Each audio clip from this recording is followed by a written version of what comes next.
I had full shoulder replacement surgery done on my right shoulder. Well, it crept up on me. It was slow. Slowly my shoulder started to hurt. I noticed things like I couldn't buckle my seatbelt, and I had a little bit of pain. And over the years, it just started getting worse and worse no matter what I did. And it started to freeze up and got to the point where it was so painful. I couldn't even pull up my pants.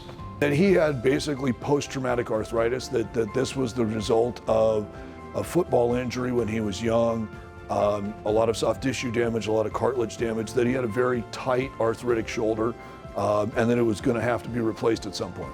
We went in and basically removed the arthritis both on the top of his humerus from the humeral head and on the socket side, the glenoid side. On the humeral side, he had a stem put in, which is not cemented. His bone just grows into it. And then basically we replaced the arthritic surface with a stainless steel ball that matched the size of his shoulder. And then on the socket sides, where the cartilage got worn away, we basically put a plastic dish that gets cemented into his shoulder blade. It's night and day.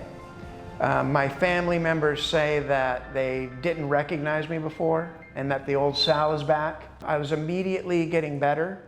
I could see that my physical state was changing like a metamorphosis, really. And I came out of the depression.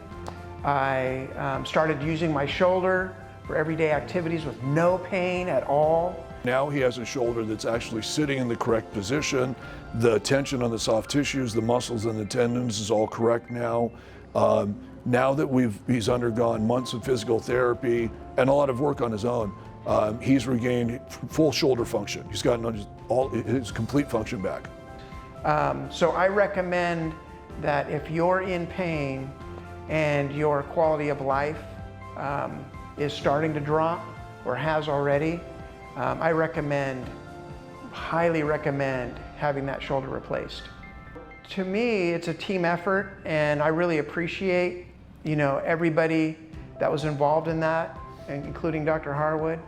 I also would say at this hospital, it's just unbelievable the guidance that you get, and all the way from doing the pre-tests where you come in and they test you to make sure that you can go through surgery, to calling you and letting you know what's going to happen, and then staying here on this floor with the nurses, unbelievable people that get you through this.